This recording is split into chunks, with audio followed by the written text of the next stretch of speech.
Good morning students. तो आज हम लोग साइंस का chapter number 6 electric current and electric circuit को पढ़ने जा रहे हैं। तो electric current and electric circuit में सबसे पहला टॉपिक है कि इलेक्ट्रिक करंट क्या होता है। तो electric current is the rate of flow of electric charge through any cross sectional area of a conductor. अगर हम लोग किसी सिलेंड्रिकल कंडक्टर की बात करते हैं, कंडक्टर ऐसे सब्सटेंसेस होते हैं जो अपने से इलेक्ट्रिसिटी को पूरी तरीके से फ्लो होने देते हैं। तो एक जब सिलेंड्रिकल कंडक्टर हम लोग एज्यूम कर सकते हैं, वहाँ उसके क्रॉस सेक्शनल एरिया से कितना amount of electric charge flow होता है यूनिट टाइम इंटरवल में, उसी को हम लोग इलेक्ट्रिक करंट कहते हैं। इलेक्ट्रिक करंट को हम लोग आई से डिनोट करते हैं और आई इक्वल्स टू होता है क्यू बाई टी, जहाँ पे Q denotes the charge and T is the time interval.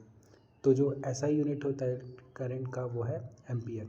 तो इस कंडक्टर में हम लोग देख भी सकते हैं कि जो कंडक्टर है, कंडक्टर से फ्लो होने वाले जो इलेक्ट्रॉन है वो नेगेटिव से पॉजिटिव की तरफ जा रहे हैं।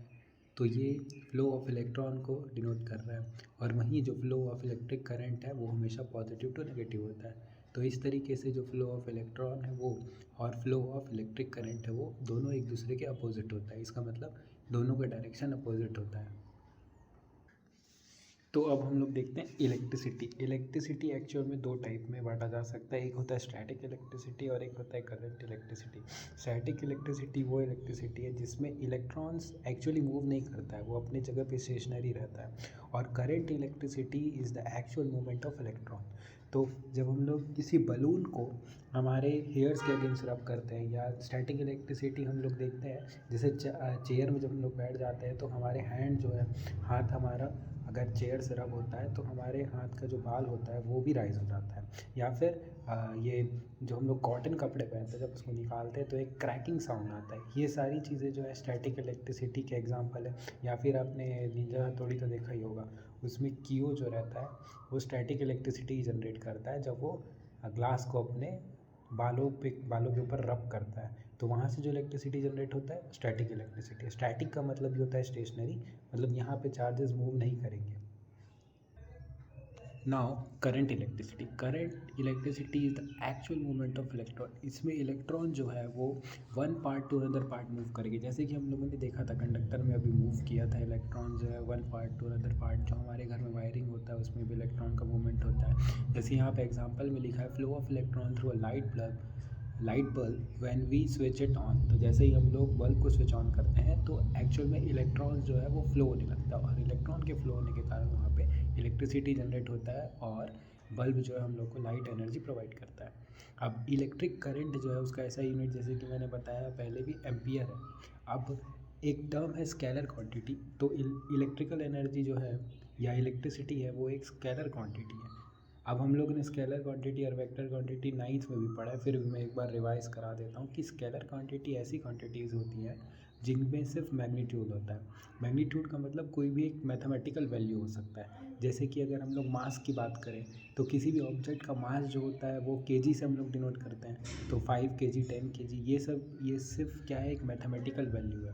लेकिन वेक्टर क्वांटिटी ऐसे क्वांटिटी होता है जिसमें मैग्नीट्यूड और डायरेक्शन दोनों को डिनोट करें। जैसे अगर मैं कहूँ कि एक ट्रेन का वेलोसिटी जो है वो 50 kilometre per hour north direction में, साउथ डायरेक्शन में, जहाँ पे डायरेक्शन की बात आ जाए वो एक वेक्टर क्वांटिटी होता है। और जहाँ पे सिर्फ मैग्नीट्यूड की बात करें वो कहलाएगा आपका स्केलर क्वांटिटी। अब करंट के साथ एक प्रॉब्लम है कि करंट में तो मैग्नीट्यूड तो होता ही और डायरेक्शन भी होता है, लेकिन फिर भी इसको एक स्केलर क्वांटिटी इसलिए मानते हैं। तो उस तरीके से तो करंट के अंदर मैग्नीट्यूड और डायरेक्शन दोनों है तो उसको वेक्टर क्वांटिटी होना चाहिए, लेकिन करंट को हम लोग स्केलर क्वांटिटी कहते हैं क्योंकि इसके पीछे ये रीज़न है कि करंट एक्चुअल में वेक्टर लॉ ऑफ एडिशन को फॉलो नहीं करता है। अब ये वेक्टर लॉ ऑफ एडिशन हम लोग 11th-12th में आप लोग पढ़ेंगे तो उससे समझ में आ जाएगा कि why current is an scalar quantity rather than vector quantity.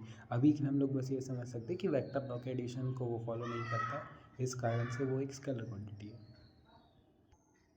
तो अब हम आगे बढ़ते हैं। 1 एम्पियर का करंट किसी भी कंडक्टर से कब फ्लो होगा? When 1 coulomb of charge flows through the cross sectional area of a conductor in 1 second, then 1 ampere of current is said to be flown in that conductor. तो हम लोग assume कर लेते हैं कि कंडक्टर है, जब कंडक्टर से 1 सेकेंड के अंदर में 1 कूलम ऑफ चार्ज फ्लो होता है तब वहाँ पे हम लोग कह सकते हैं कि उस कंडक्टर से 1 एम्पियर का करंट जो है वो फ्लो हुआ। तो 1 ampere equals to 1 coulomb divided by 1 second. तो चार्ज का जो ऐसा यूनिट है वो होता है कूलम, टाइम का ऐसा यूनिट होता है सेकेंड। जब सारी चार्ज का और टाइम का वैल्यू जो है वो उसका मैग्नीट्यूड 1 हो जाए या यूनिट हो जाए, तो हम लोग कह सकते हैं कि किसी भी कंडक्टर से 1 एम्पियर का करंट जो है वो फ्लो हो रहा है। अच्छा, अब इलेक्ट्रिक करंट को मेज़र किससे किया जाता है? तो इलेक्ट्रिक करंट को मेज़र करने के लिए एक डिवाइस यूज़ करते हैं जिसे हम लोग कहते हैं अमीटर। आप लोगों ने अमीटर को देखा होगा। जैसे अगर हम लोग इसका एग्जांपल हम लोगों ने किसी किसी के घर पे बोरवेल होगा, तो बोरवेल में जो हम लोग एक मीटर लगाते हैं, उस मीटर में वोल्ट मीटर और अमीटर दोनों होता है। तो अमीटर जो है उसका डिनोशन कैपिटल ए से होता है, और वहाँ पे अमीटर जो है वो इलेक्ट्रिक करंट को मेज़र करने का काम करता है। वैसे ही उसमें एक वोल्ट मीटर भी रहता है जो वी से डिनोट किया जाता है, वो वोल्टेज मेज़र करने का काम आता है। वोल्टेज क्या होता है हम लोग अभी आगे देखेंगे। तो हमारा नेक्स्ट टॉपिक है electric potential and potential difference. Electric potential को समझने से पहले हम लोग को इलेक्ट्रिक फील्ड को जानना होगा। अब एक इलेक्ट्रिक फील्ड होता क्या है?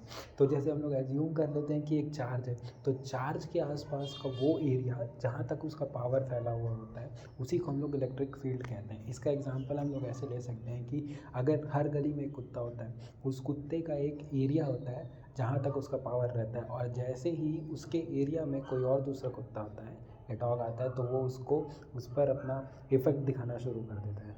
तो उस डॉगी का इफ़ेक्ट जितने एरिया तक रहेगा, या फिर कोई एक सोर्स चार्ज हम लोग एज्यूम कर लेंगे, उसका इफ़ेक्ट जितने दूर तक रहेगा वही होगा उसका इलेक्ट्रिक फील्ड। तो डेफिनेशन में हम लोग देख भी सकते हैं, the area surrounding a charge within which it experience a force of attraction और repulsion due to the presence of another charge is known as electric field. तो अगर एक हम लोग सोर्स चार्ज एज्यूम कर लेते हैं, सोर्स चार्ज के अराउंड एक एरिया आ जाएगा जहाँ पर जैसे ही हम लोग टेस्ट चार्ज को रखते हैं। अब टेस्ट चार्ज क्या होता है? जैसे टेस्टिंग करने के लिए हम लोग किसी भी चार्ज को रखते हैं, तो उस चार्ज का अगर वैल्यू जो है वो पॉजिटिव होगा और सोर्स चार्ज का भी वैल्यू पॉजिटिव होगा, तो दोनों के बीच में हम लोग जानते हैं positive positive ripple each other and negative positive attract each other. तो डिपेंड करता है कि जो फोर्स होगा वो अट्रैक्शन का होगा या रिपल्शन का होगा, पर जो फोर्स होगा वो एक निश्चित एरिया तक सीमित रहेगा। उसी एरिया को हम लोग इलेक्ट्रिक फील्ड कहते हैं।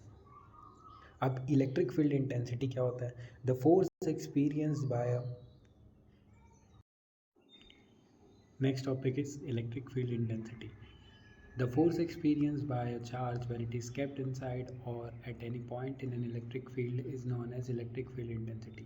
तो इलेक्ट्रिक फील्ड इंटेंसिटी वो फोर्स होता है जो एक चार्ज फील करता है या महसूस करता है जब उसको हम लोग किसी भी इलेक्ट्रिक फील्ड के अंदर रख दें या इलेक्ट्रिक फील्ड के किसी भी पॉइंट पर रख दें। तो इसको इलेक्ट्रिक फील्ड इंटेंसिटी को हम लोग कैपिटल ई से डिनोट करते हैं, और कैपिटल ई इक्वल्स टू होता है एफ बाई क्यू, जहाँ पे एफ जो है वो फोर्स को इंडिकेट करता है and Q indicates the charge. The SI unit of electric field intensity is newton per coulomb. Our next topic is electric potential. So electric potential is defined as the amount of work done to bring a unit positive charge from infinity to that point P on the electric field। इसका मतलब ये कि हम लोग assume कर लेते हैं कि हमारे पास एक यूनिट पॉजिटिव चार्ज है प्लस क्यू जो कि इनफाइनाइट पर रखा हुआ है। अब इनफाइनाइट से उसको हम लोग को इलेक्ट्रिक फील्ड के किसी पॉइंट पी जो हम लोग एज्यूम कर रहे हैं वहाँ तक लेकर आना है। तो उसको वहाँ तक लेकर आने के लिए हम लोग को कुछ काम करना पड़ेगा, क्योंकि जो प्लस क्यू चार्ज है वो अट्रैक्ट होकर तो प्लस क्यू तक वापस नहीं आएगा, क्योंकि दोनों के बीच में रिपल्शन होता। तो वही जो हम लोग को वर्क डन करना पड़ेगा उसी को हम लोग कहते हैं electric potential. That is the amount of work done to bring a unit positive charge from infinity to that point on the electric field. So the electric potential is denoted by capital V, work done is denoted by W, and the charge is denoted by Q. Hence the electric potential will be V equals to W by Q, where V is the electric potential, W is the work done, and Q is the charge. The SI unit of potential is volt. अब हम लोग electric potential तो समझ चुके हैं। अब electric potential जो था यहाँ पे हम लोग समझे वो तब की बात थी जब इनफाइनाइट पर कोई चार्ज रखा हुआ है, तो वहाँ से लेके उसको इलेक्ट्रिक फील्ड के किसी पॉइंट तक लाने तक जो अमाउंट ऑफ वर्क डन करना पड़ेगा वो होगा इलेक्ट्रिक पोटेंशियल। पर क्या ऐसा हो सकता है कि इलेक्ट्रिक सर्किट के 2 पॉइंट के बीच में हम लोग को चार्ज को मूव करना हो, तो उसके लिए जो अमाउंट ऑफ वर्क डन करना पड़े वो क्या होगा। तो इसी को हम लोग कहते हैं potential difference between 2 points in a circuit. Suppose हमारे पास कोई इलेक्ट्रिक सर्किट है, उसके ए पॉइंट से लेके बी पॉइंट तक उस वहाँ से हम लोग को चार्ज को मूव करना है। तो उसके लिए हम लोग को जितना अमाउंट ऑफ वर्क डन करना पड़ेगा वही होगा potential difference between the 2 points in a circuit, that is it can be denoted by VAB। तो वही दोनों के बीच का जो पोटेंशियल होगा कि ए पॉइंट से लेके बी पॉइंट तक ले जाने के लिए हम लोग को जितना अमाउंट ऑफ वर्क डन करना पड़ेगा वही होगा potential difference between A and B. Now our next topic is voltmeter. Voltmeter is nothing but a device that is used to measure potential difference between 2 points of a circuit. सो मैंने जैसे ही पहले भी discuss किया था कि ammeter जो होता है, अमीटर की मदद से हम लोग करंट को मेजर करते हैं and voltmeter is a device जिसकी मदद से हम लोग इलेक्ट्रिक पोटेंशियल को मेजर करते हैं। तो जैसे कि सर्किट में गिवन है, हम लोग कंसिडर कर लेते हैं कि एक बैटरी से हम लोग अमीटर को भी कनेक्ट किए हैं, एक रेजिस्टेंस बॉक्स है और पैरेलल में वोल्टमीटर है। अब वोल्टमीटर को पैरेलल में लगाया गया है और अमीटर को सीरीज़ में लगाया गया। अब सीरीज़ और पैरेलल क्या है ये हम लोग समझ लेते हैं। तो सबसे पहले देखिए, जो positive terminal of the battery है वो अमीटर के पॉजिटिव टर्मिनल से कनेक्टेड है एंड सिमिलरली जो नेगेटिव टर्मिनल है वो नेगेटिव टर्मिनल से कनेक्टेड है एंड इसके बिटवीन में एक रेजिस्टेंस बॉक्स कनेक्टेड है। अब उसी के रेजिस्टेंस बॉक्स के जस्ट पैरेलल में हम लोग देख सकते हैं वोल्ट मीटर कनेक्टेड है।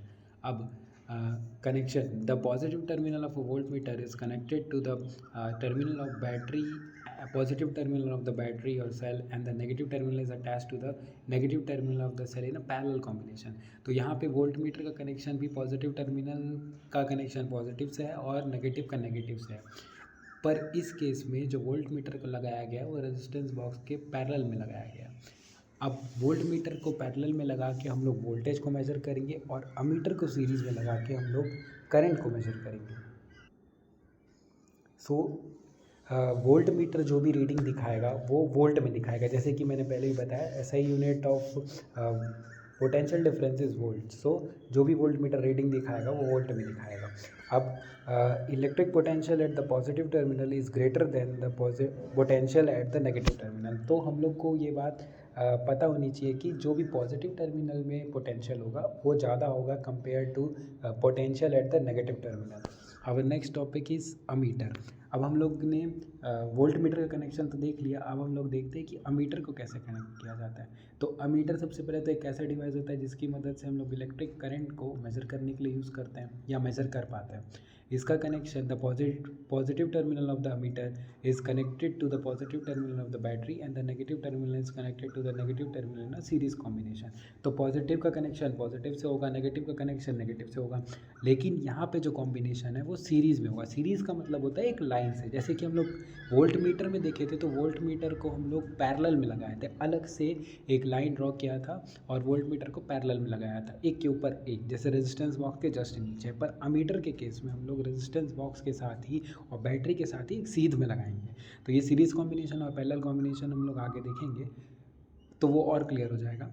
पर अब यहाँ ध्यान देने वाली बात ये है कि ammeter has a very low resistance to current and hence it is connected in series combination in the circuit so that maximum current can flow through it।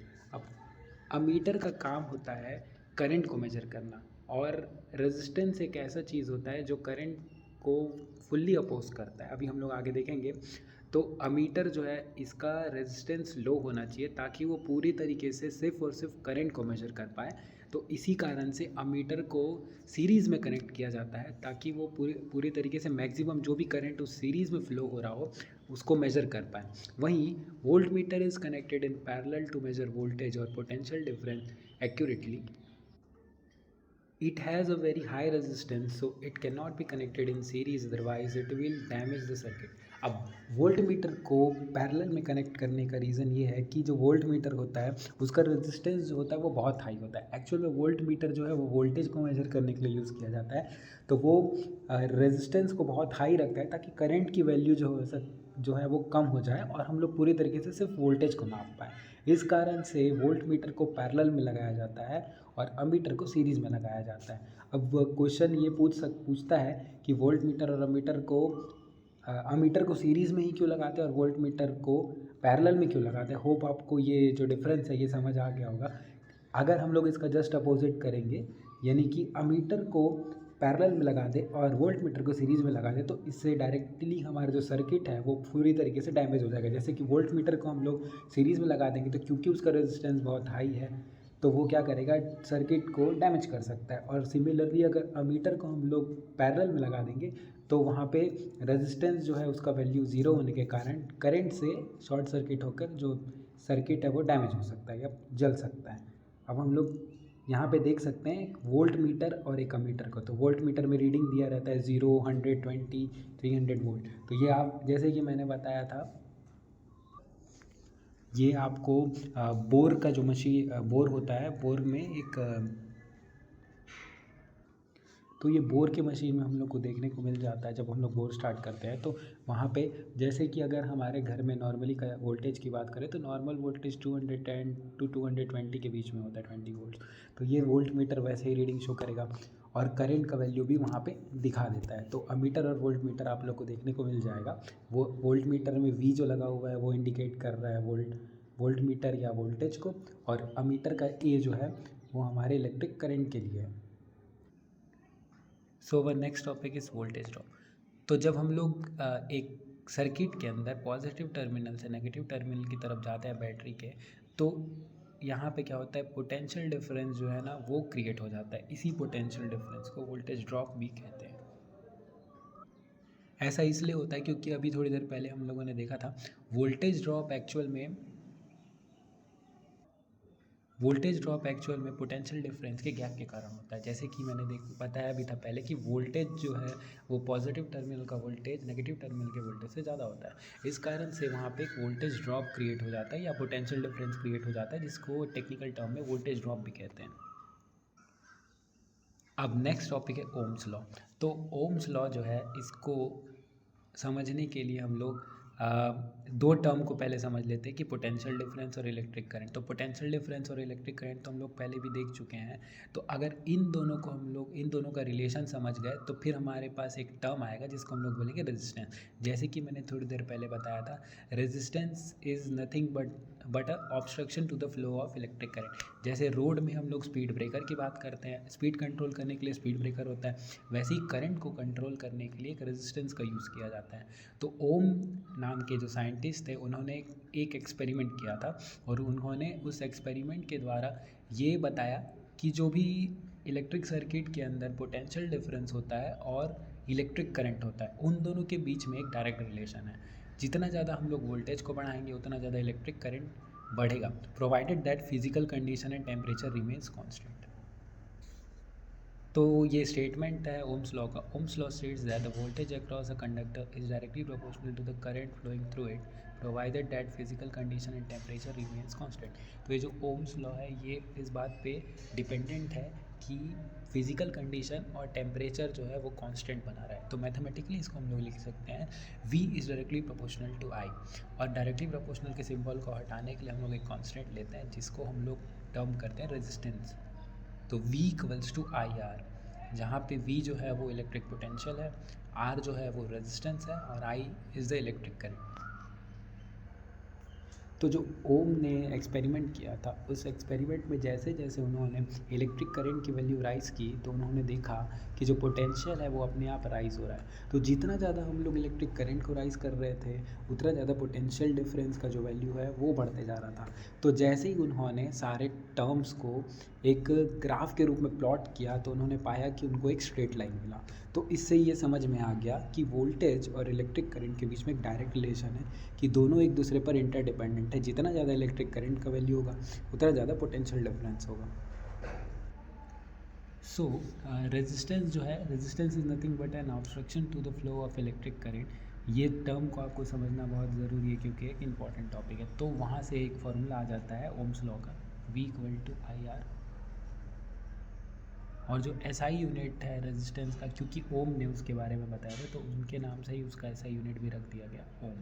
और इसका सिंबल आप देख सकते हैं, जो बाल्टी होता है उसका जो हेड की तरह होता है। So the next topic is rheostat. Rheostat is a device which is used to vary the resistance so as it increases or decreases the value of current without changing source voltage. It is known as variable resistance. It is also known as rheostat, current controller. तो rheostat एक ऐसा device होता है जिसकी मदद से हम लोग रेजिस्टेंस को कंट्रोल कर सकते हैं, रेजिस्टेंस का वैल्यू चेंज कर सकते हैं। तो ये जो है ये एक रियोस्टेट है। अब रियोस्टेट का यूज़ हम लोग एक्सपेरिमेंट के दौरान वैल्यू को, रेजिस्टेंस का वैल्यू जब हम लोग को इंक्रीज़ या डिक्रीज़ करना है तो इसको मूव करके, इसके डायल को मूव करके हम लोग रेजिस्टेंस का वैल्यू इंक्रीज़ और डिक्रीज़ अपने मन मुताबिक कर सकते हैं। और क्योंकि रियोस्टेट की मदद से हम लोग रेजिस्टेंस को कंट्रोल कर सकते हैं, मतलब रेजिस्टेंस को वेरी कर सकते हैं, और रेजिस्टेंस एक्चुअली एक करंट कंट्रोलर ही है, तो इसीलिए रियोस्टेट को एक और टर्म दिया गया है करंट कंट्रोलर का, या उसको करंट कंट्रोलर भी कहते हैं। So one next topic is resistance and conductance. तो रेजिस्टेंस, जैसे कि हम लोगों ने देखा, resistance is the obstruction to the flow of current. अब रेजिस्टेंस का ही एक अपोजिट टर्म होता है कंडक्टेंस। कंडक्टेंस का मतलब होता है वो आसान, मतलब ease to the flow of current. कोई भी मटेरियल जो है वो कितने आसानी से अपने अंदर से इलेक्ट्रिसिटी को फ्लो होने दे सकता है, वही होता है उसका conductance. Now we will see the factors which affect the resistance of a conductor. तो पहला पहला जो सबसे पहला फैक्टर है जो रेजिस्टेंस को अफेक्ट करता है वो लेंथ ऑफ कंडक्टर है। तो ये कैसे अफेक्ट करता है? If length of the conductor increases then its resistance also increases. इसका मतलब ये कि जितना ज़्यादा कंडक्टर का लेंथ होगा, जितना लंबा वायर होगा, उतना ज़्यादा उसका रेजिस्टेंस होगा। तो resistance is directly proportional to length of the conductor, that is more the length of conductor more is its resistance. Second is cross sectional area of the conductor. तो यहाँ पे क्रॉस सेक्शनल एरिया पे जो resistance है वो inversely proportional होता है। Inversely proportional का मतलब होता है, इन्वर्सली प्रोपोर्शनल का मतलब होता है अगर एक चीज़ बढ़े तो दूसरा चीज़ घटता है। इसका मतलब जितना मोटा वायर होगा उतना ज़्यादा रेजिस्टेंस का वैल्यू कम होगा, और जितना पतला वायर होगा उतना ज़्यादा रेजिस्टेंस का वैल्यू ज़्यादा होगा। तो यहाँ पे जैसे कि लिखा हुआ है, thicker the wire the lesser the resistance. तो जितना मोटा वायर हम लोग यूज़ करेंगे उतना रेजिस्टेंस का वैल्यू कम होगा।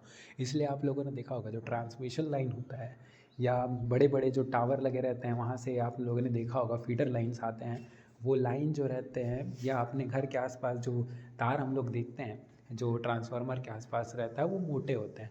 उनका रीज़न ये है कि जितना ज़्यादा वो मोटा रहेगा वायर, उतना ज़्यादा रेजिस्टेंस का वैल्यू कम हो जाएगा। रेजिस्टेंस का वैल्यू कम होगा तो ज़्यादा अमाउंट हम लोग करंट को ट्रांसमिट कर सकते हैं। Now third factor is nature of wire material. The resistivity of a wire also depends upon the nature of the wire, that is wire is made up of which material। तो कौन सा material का wire हम लोग use कर रहे हैं इस चीज़ पे भी डिपेंड करता है कि उसका रेजिस्टेंस कितना होगा। हर मटेरियल का रेजिस्टेंस अलग अलग होता है। जैसे कि अगर हम लोग नाइक्रोम, कॉपर और स्टील वायर का कंपैरिजन करें तो नाइक्रोम जो है वो सबसे ज़्यादा रेजिस्टेंस प्रोवाइड करेगा इन तीनों के रिस्पेक्ट में। Steel will offer resistance but less than nichrome, and copper wire will offer the least resistance. इसलिए हम लोग अपने घर में कॉपर वायर को यूज़ करते हैं। वैसे तो सिल्वर जो है बेस्ट कंडक्टर होता है, पर हम लोग सिल्वर को खरीद नहीं सकते, वो ज़्यादा ही कॉस्टली हो जाएगा। इस कारण से हम लोग कॉपर वायर यूज़ करते हैं, क्योंकि कॉपर वायर का रेजिस्टेंस जो होता है वो कम होता है और ये सस्ता भी पड़ता है, और ये गुड कंडक्टर होता है हीट और इलेक्ट्रिसिटी का। तो अब जब हम लोग दो मेन फैक्टर यानी कि लेंथ और एरिया को जान चुके हैं, तो एक रिलेशन निकाल सकते हैं जिसमें हम लोग लिख सकते हैं resistance is directly proportional to L upon A, where R is the resistance of a conductor, L is the length of the conductor, and A is cross sectional area of the conductor. क्योंकि area जो है inversely proportional है तो वो denominator में है, और length जो है डायरेक्टली प्रोपोर्शनल है तो वो न्यूमरेटर में होगा। सो ये प्रोपोर्शनलिटी सिंबल को हटाने के लिए हम लोग एक कांस्टेंट लेते हैं जिसको कहते हैं रो। तो रो जो है वो रिलेशनल कांस्टेंट है, या इसी को रेजिस्टिविटी ऑफ अ कंडक्टर भी कहते हैं। तो ऐसा यूनिट ऑफ रेजिस्टिविटी होता है ओम मीटर। तो यहाँ पे रेजिस्टिविटी और रेजिस्टेंस में हम लोग को कंफ्यूज नहीं होना है। रेजिस्टिविटी जो है वो एक मटेरियल का प्रॉपर्टी है, और resistance is a property of a conductor. अब metals and their alloys are generally good conductor of electricity since they have low resistivity ranging from 10⁻⁻8 ohm to 10⁻⁻6 ohm. अब मेटल और उनके एलॉय, एलॉय मतलब हम लोग दो या दो से अधिक मेटल को कंबाइन कर देते हैं तो जिसका फॉर्मेशन होता है उसको एलॉय कहते हैं। ठीक, अब जो एलॉय होता है वो भी एक गुड कंडक्टर ऑफ इलेक्ट्रिसिटी होता है और उसका जो रेजिस्टिविटी होता है वो बहुत कम होता है, 10⁻⁻8 ओम से लेकर 10⁻⁻6 ओम तक। अब इसमें ये एक इंपॉर्टेंट कंडीशन है कि resistivity of metals increases with temperature and decreases with low temperature. मतलब जितना ज़्यादा टेम्परेचर को आप बढ़ाएंगे तो रेजिस्टिविटी भी इंक्रीज़ हो जाएगा, और अगर टेम्परेचर को लो करेंगे तो रेजिस्टिविटी का वैल्यू जो है वो डिक्रीज़ हो जाएगा। अब सब metals such as manganese and nichrome etcetera, they do not depend on temperature and have high resistivity. तो यहाँ पे एक इंटरेस्टिंग चीज़ है कि मैग्नेन और नाइक्रोम का जो वायर होता है इनका रेजिस्टिविटी से और टेम्परेचर में कोई लेना देना नहीं है। इस कारण से ही इनको हम लोग यूज़ करते हैं हीटिंग अप्लायंसेस जैसे कि इलेक्ट्रिक आयरन, टोस्टर एक्सेट्रा। उसमें जो वायर यूज़ किया जाता है वो नाइक्रोम का ही होता है, नाइक्रोम, मैग्नेन, ये सब वायर को यूज़ किया जाता है। और टंगस्टन जो है ये बल्ब के फिलामेंट में यूज़ करते हैं, ये तो आप सब लोग जानते ही होंगे। और कॉपर और aluminium are used in manufacturing of wire and cables for transmission of electricity due to their low resistivity. तो कॉपर और एल्यूमिनियम के वायर को यूज़ किया जाता है टू ट्रांसमिट इलेक्ट्रिसिटी। जैसे कि मैंने बताया ट्रांसमिशन केबल जो रहता है वो कॉपर और एल्यूमिनियम से मिलकर बने रहता है, जिसकी मदद से हम लोग लॉन्ग डिस्टेंस तक इलेक्ट्रिसिटी को आसानी से ट्रांसमिट कर सकते हैं। क्योंकि इनका रेजिस्टिविटी लो होता है तो ये वोल्टेज ड्रॉप को या वोल्टेज को जितना हो सके कम ड्रॉप करेंगे, एक जगह से जब लोग दूसरी जगह ट्रांसफ़र करेंगे तब। अच्छा, अब यहाँ पे एक इम्पॉर्टेंट चीज़ जानना ज़रूरी है कि the electric resistivity do not depend upon length और cross sectional area but is solely dependent on the nature of the material. Resistivity जो होता है ना, रो जो है ये ना लेंथ पे डिपेंड करता है ना क्रॉस सेक्शनल एरिया पे डिपेंड करता है। तो resistance depends upon length and cross sectional area but resistivity do not depends upon length and cross sectional area, it only depends upon the nature of material. जिस भी material का जो nature होगा उसका रेजिस्टिविटी भी उसी तरीके का होगा। तो हम लोग जो फार्मूला लिखे थे R equals to rho L upon A, अगर L को हम लोग 1 कंसिडर कर ले या यूनिट ले लें और एरिया को भी हम लोग 1 ले लेते हैं तो वहाँ से R और रो दोनों इक्वल प्रूफ हो जाएगा। तो इसको हम लोग स्टेटमेंट के फॉर्म में ऐसे कह सकते हैं, resistivity of wire of unit length and unit cross sectional area is equal two is resistance. मतलब अगर किसी वायर का जो लेंथ है वो 1 मीटर है और उसका एरिया जो है 1 मीटर स्क्वायर है तो तब उसका जो रेजिस्टिविटी है और रेजिस्टेंस दोनों बराबर हो जाएगा। जैसे हम लोगों ने देखा था रेजिस्टेंस का अपोजिट होता है कंडक्टेंस, वैसे ही रेजिस्टिविटी का भी अपोजिट है जिसको कहते हैं conductivity. Conductivity is denoted by sigma and sigma equals to 1 upon rho, that is the reciprocal of resistivity.